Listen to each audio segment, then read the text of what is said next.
Welcome back to the Church Brand Guide podcast. This is Michael Persaud. I'm glad you're here with me today, and I just wanted to let you know that I appreciate it very much when you rank this podcast on iTunes. I've been hearing from several people that the podcast has been very helpful, and I really appreciate the just the feedback on that, so that we are continually able to make improvements and make the podcast as good as it can be over time. So thanks again for your feedback. Thanks also for rating the podcast on iTunes, which allows more people to get access to this content and help their churches to reach more people and make a bigger impact for the kingdom. So we just got back from a trip. I went to California and was able to do some consulting out there on a rebrand for a church. So we're designing their new logo and going from there and helping them just completely rebrand and start fresh, going in a more focused direction. So as a result of that, I was able to take a trip just last week and take a look at their campus and what's going on. And today I wanted to share with you what I saw and some of the things that we're going to be working on. So I think the case study will be extremely helpful to many churches out there, because you might be doing some of the same things, and then you're able to just see some results, or at least listen to some adjustments that we're going to make to get better results. Before I get into the conversation, I did want to mention that I've been hearing from several of you, and it's been great to interact with you. I connected with Ed this week. So Ed, welcome back to the podcast. I know you're a regular listener. Ed's launching a campus coming up here in January. He's going to start the launch sequence in January so that he's ready to go by 2018. So we connected just about branding and being able to work with him and help him establish a great brand right from the very beginning.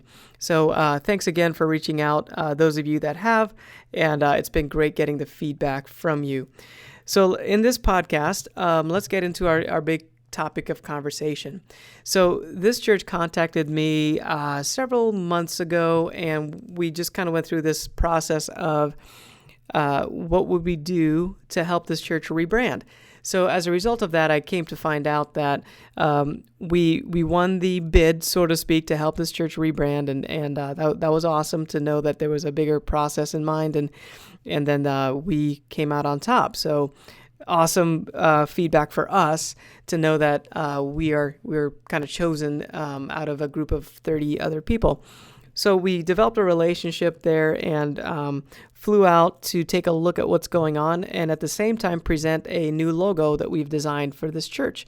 So we went through a logo design process, and I might get into that process a little bit here on the podcast. It's kind of a lengthy discussion that I might save for a complete podcast just by itself.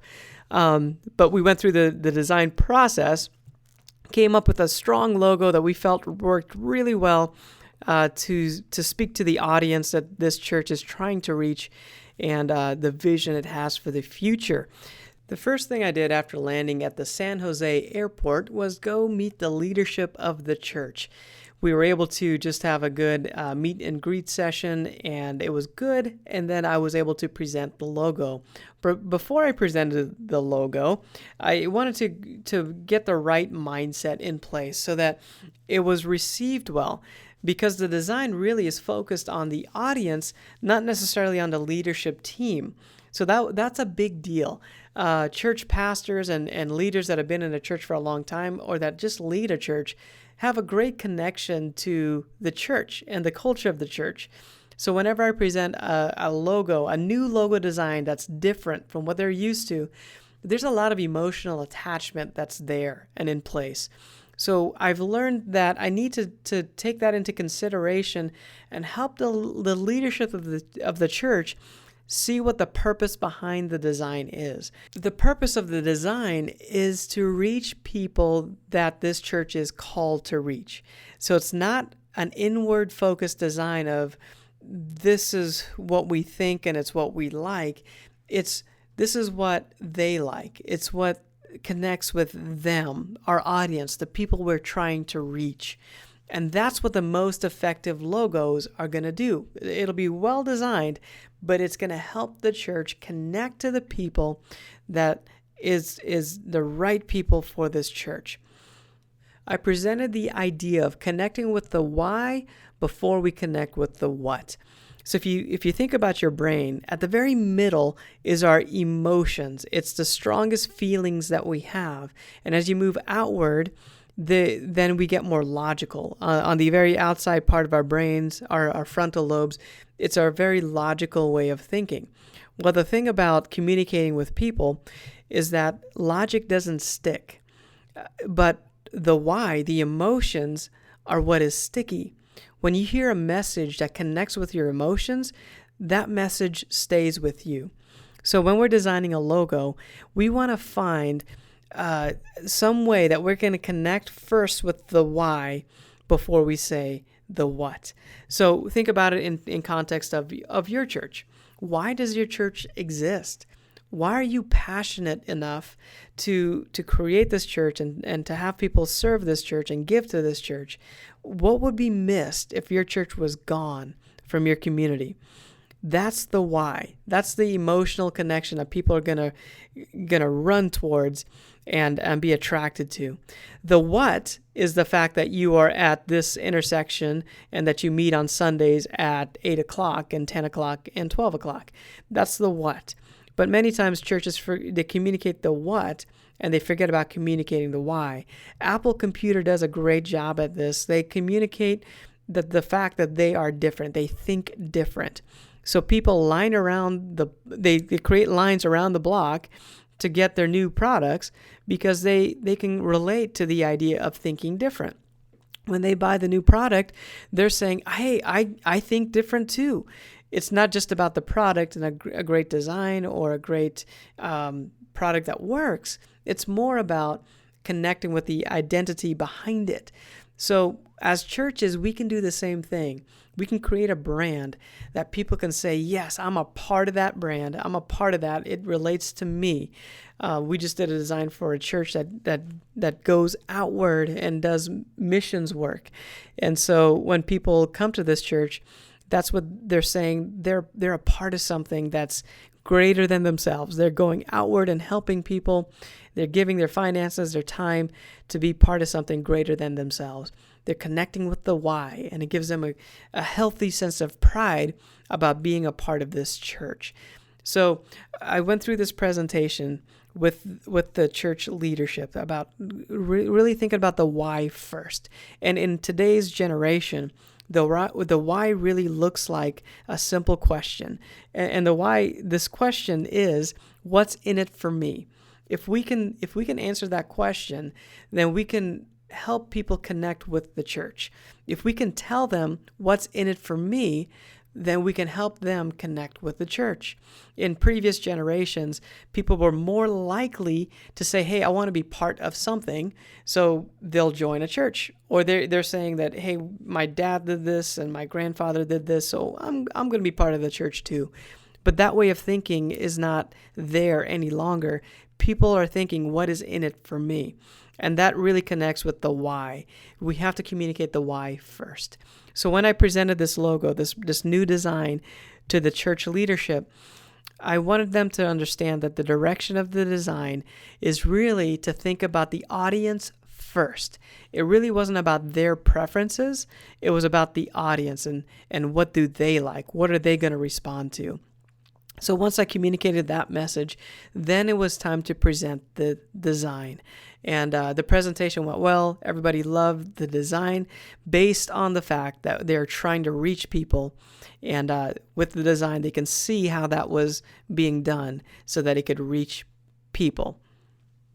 So once I presented the logo design and we got past that conversation, I wanted to find out more about how this church did ministry. Like, how did this church do church? So I took a tour of the facility and they showed me around. Wanted to see how they laid things out, what the designs were in the different spaces and environments. Wanted just to get a good understanding of how this church did ministry so that we can build a brand that helps to support that. So I also attended the services, 3 services on the Sunday morning, and got a good feel for the types of people that come to that church, the types of people that are attracted to this church. so that we can lean more into that as we create this brand. I wanted to see the ministry approach. What kind of classes did they offer? Did they do small groups or Sunday school? Was there a lot of stuff during the week or primarily on the weekends? I just needed to get a good understanding of how this church does ministry so that we can better support what they do as we create a brand moving forward. So once we had this experience of just going around and learning and talking with leadership to get a better picture of how the church does ministry, now I feel very confident that we can create a brand that really supports this. So we experienced the service from top to bottom. Just came in as a guest and didn't let the volunteers know that I was there. And I came in and just sat in, experienced the service, and really enjoyed it. It was a great experience. And I just took some notes as well while I was there as a guest, as a new person, to provide some fresh perspective to this church staff and to the church leadership, so they can have some fresh eyes on things. So overall, this church was doing a really good job of just creating a great experience for new people. Something unique that this church did, it runs about 800 to 1,000 on a weekend, yet they give name tags to everyone that comes to a service. So the idea being that they want to eliminate that barrier of not knowing somebody's name. So they just ask everyone that comes onto campus to put a name tag on. So I thought that was unique. Hadn't seen that before personally. And I thought it worked really well. I took a name tag and I felt very, very engaged. People walked up to me, they used my name, and it was a nice experience. So I thought I'd share that with you, something unique that I experienced there at this church when I visited. So I provided some feedback. Overall, it was good. Then I took some pictures and some video of the church culture. So while I was out there, we want to present this church in a very genuine way as we create promotions in the future with them. So I took the opportunity to take some photography, capturing the culture of the church. It's not just about the faces. It's more about what's going on. What are people experiencing when they go to the church? It was worship. It was a great culture where you're welcomed. And so we were creating this photo library showcasing those things. Another thing you felt there was diversity. Like you could go there and feel like you belong. They had a great kids program. A lot of their facilities were used for kids and kids ministry. So photography and video of that area as well will help us to communicate the idea of family as we create new promotions in the future. So the photography was a big thing. So here, that's what I experienced. That's just kind of a list of what I experienced as I went out there to this church for this visit. And then here's what I learned. I figured it'd be helpful to share just what I learned and how the type of feedback I gave to this church. So maybe you fall into some of these categories. You can use this feedback and help better your experience that you might have at your church. So the feedback I gave was a very big thumbs up on diversity. I thought they were great in having a great vibe about the campus as you experienced it for the first time. The greeters, the ushers, the people that were serving were a diverse group racially and also age-wise. There was a good diversity in older people and younger people that were serving. And then it showed up that was the same thing as people came in that I saw. There was a diverse group of people that came to the services there at that church. One feedback I gave was that the facility needs to be more guest friendly.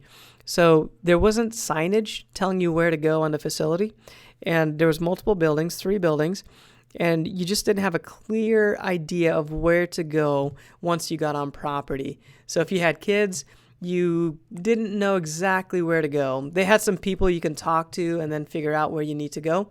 But even if somebody came and didn't talk to somebody, my pushback is that you need to have a way for people to find where they need to go and not have to talk with anybody. So that's what an inviting church does. So we talked about having some more signage. And the paint colors on the wall was another thing that we thought we could change to help the church be more inviting. Right now, they were using some dark colors that were very strong. So the idea was, or is, to lighten up the colors so that there wasn't quite a dark kind of feel overall. The buildings were not very big, so when the walls were dark, then it felt really enclosed on you. So the idea is to move more towards what maybe a hotel would do. It's color and it's vibrant, but it's not quite so heavy and so dark visually. So that's one of the things we're going to work on is selecting some paint colors and then moving to a more light environment so that there's more of a welcoming feel to it.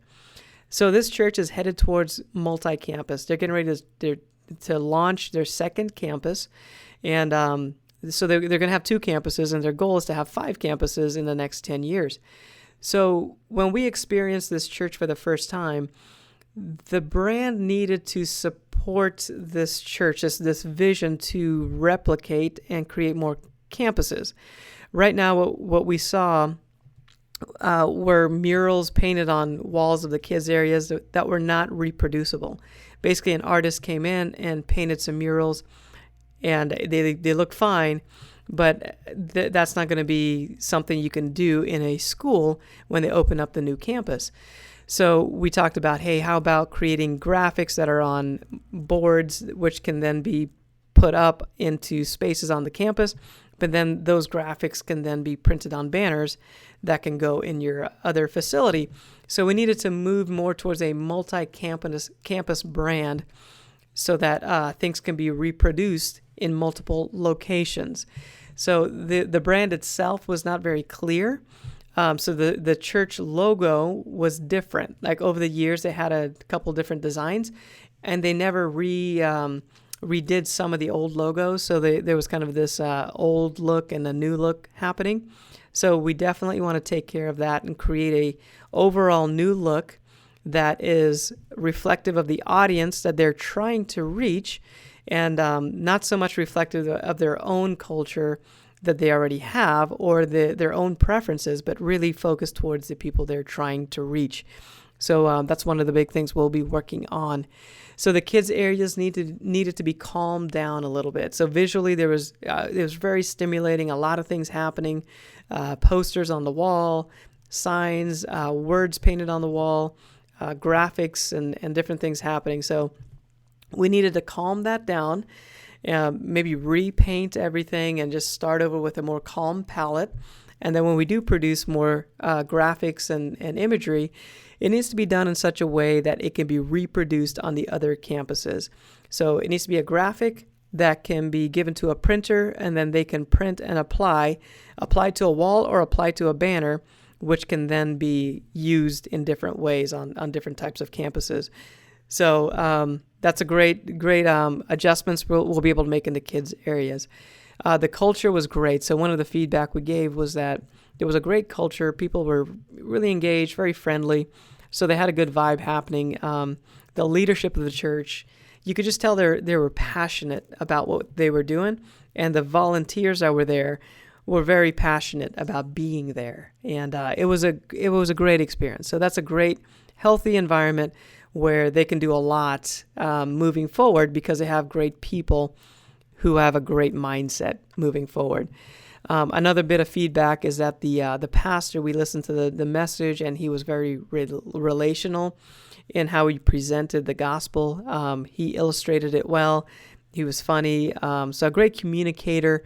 And when you talked with him, he was just very relational as well. And just a very good thing happening from the stage. So the fact that they're going multi-campus and doing the video venue is a great thing because the pastor is a really gifted communicator, and so they're going to be able to duplicate that through video in a different area of the town.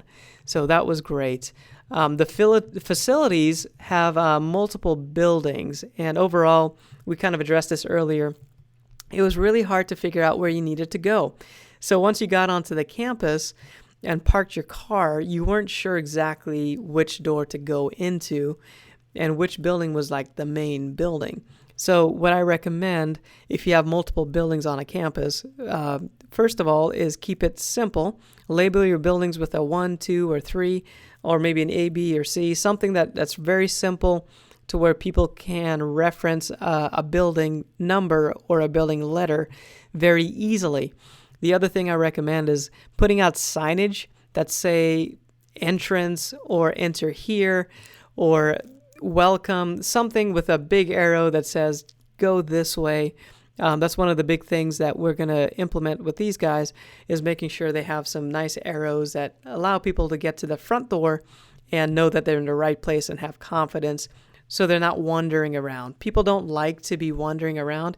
They don't want to be identified as the new person, and they want to be able to be confident about where to go. So that's something we're going to improve on with these guys to just help them be more welcoming to new people. So you have to have a guest mentality if you're going to have guests. So which means you have to step back and not be a regular attender and take a look at what's going on the campus, and then have a mindset of how can you create an easier experience for the person that's never been here before. So overall, that's something we'll put out there. And overall, I want to encourage you to take a look at your facilities and ask yourself, can somebody find their way to a nursery without asking any questions? Can they get to the bathroom without asking questions? Can they get to the main auditorium without having to talk to somebody to find out where that is? So if you don't have adequate signage, that's one of the first things you can do to create an environment that is welcoming to people. So one of the big things that we saw, that we learned while we're there on campus, is that they needed to implement their branding so the experience is consistent from the website and to the campus. So whenever somebody visits your website, they should have a very consistent experience when they visit in person on campus. So the website should have some photography that shows the culture of what's going on. Many times churches will use stock photos on their site. I recommend against that. I would recommend get a photographer to come out, take some photos, so when people are going on your website, they are seeing the actual environment that they're going to experience when they get there. So that's something that we want to see happen with this church, is that there's more photography on their website so that users and guests that are checking out the church have a great experience when they get there. They know what to expect, and there's no surprises, or very little surprises once they get there. So when the other part of this conversation about having a strong brand in place is that there needs to be a consistent experience on the campus itself. So when you go from the parking lots and you head into the auditorium and sit down and take a look at the screens, all the visual components should have a certain feel to it. So the fonts should be the same. Your signs should have a font that's similar to the font that's being used on the screen. The colors you're using on murals in the lobby or maybe parking lot signs should be the same. The colors you're using on the screens in the auditorium should be relatively the same. I mean, there's room for creativity, but the experience should be very consistent. Wherever you go on the campus, it needs to have a very consistent feel.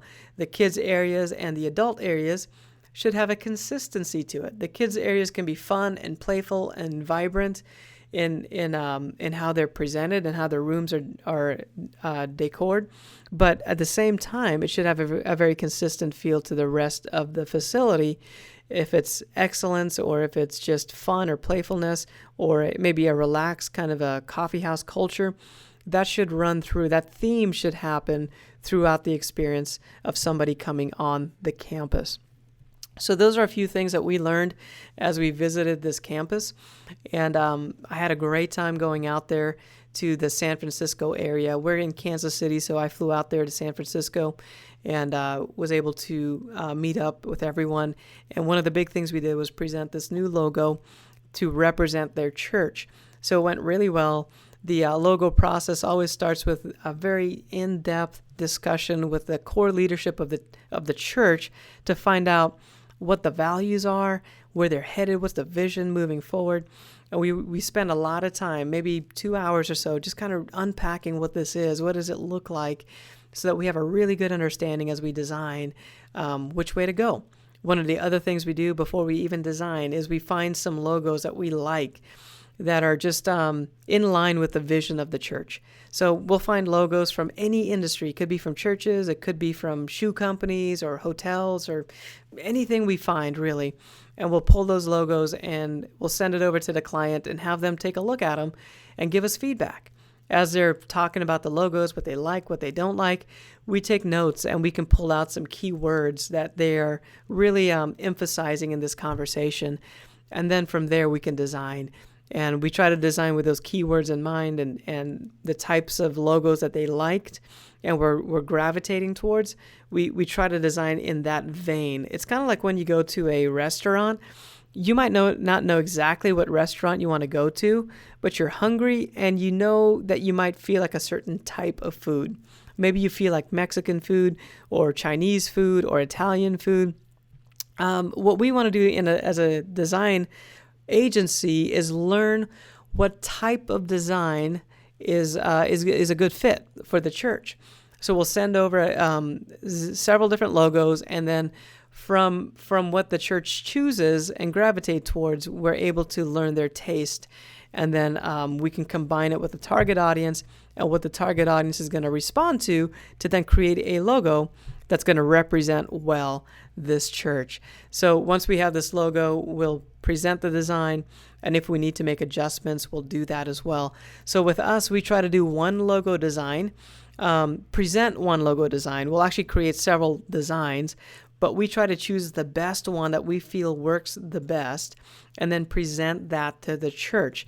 We feel that is the best way we can serve the church. So I've been doing graphic design for over 15 years. So I want to use all my experience, all my knowledge, and reach into that to present an option that works well for this church.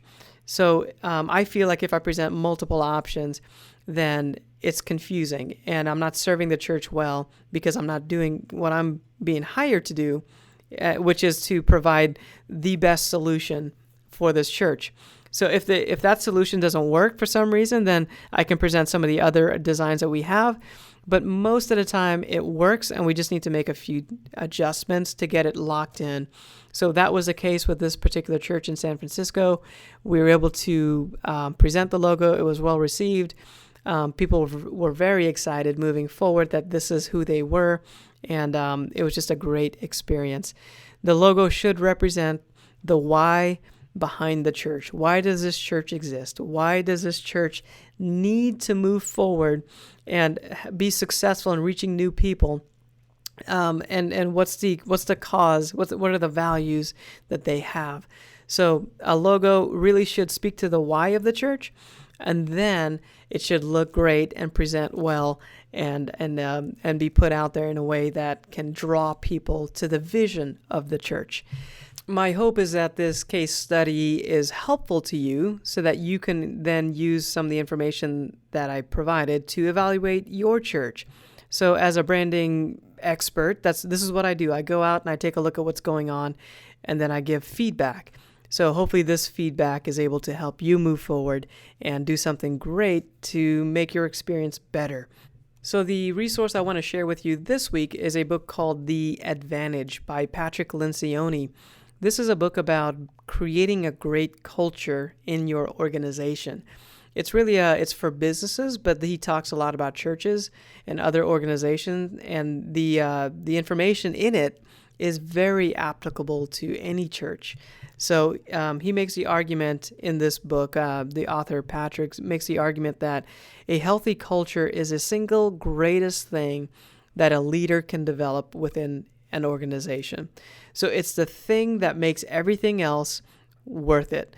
It's the thing that makes everything else be effective. So you can put in a lot of incentives and programs and all these different things in place to try to get a great organization built up.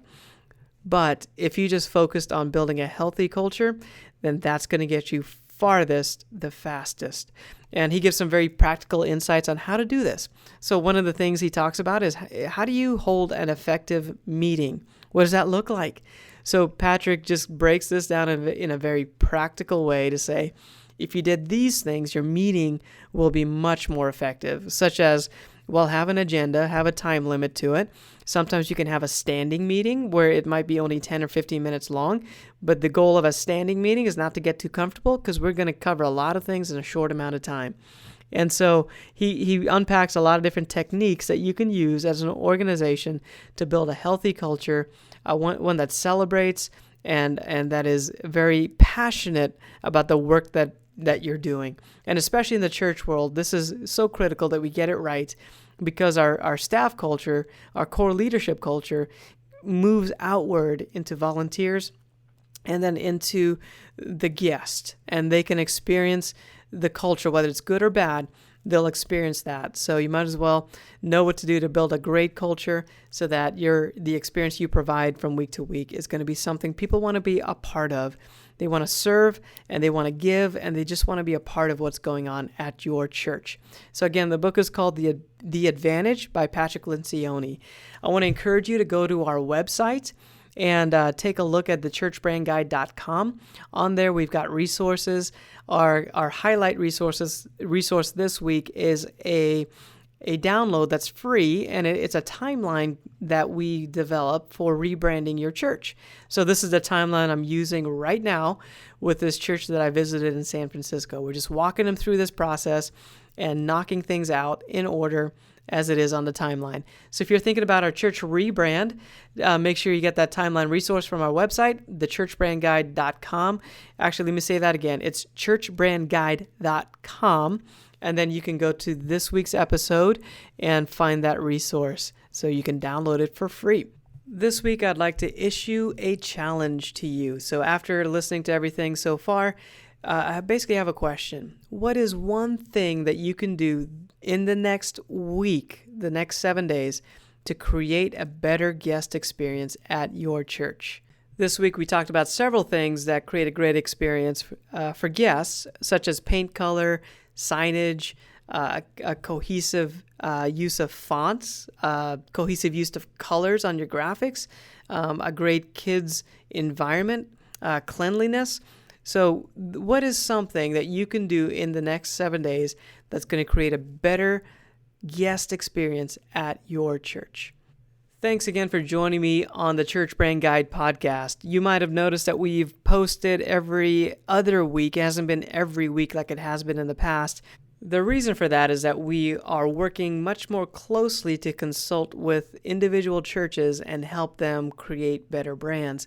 So we're going to have a lot richer experience on the podcast as we give case studies with strategies that we are trying and the results that we are getting. This way you can learn and then apply in your situation. Thanks again for joining me on the Church Brand Guide podcast, and I'll see you next time.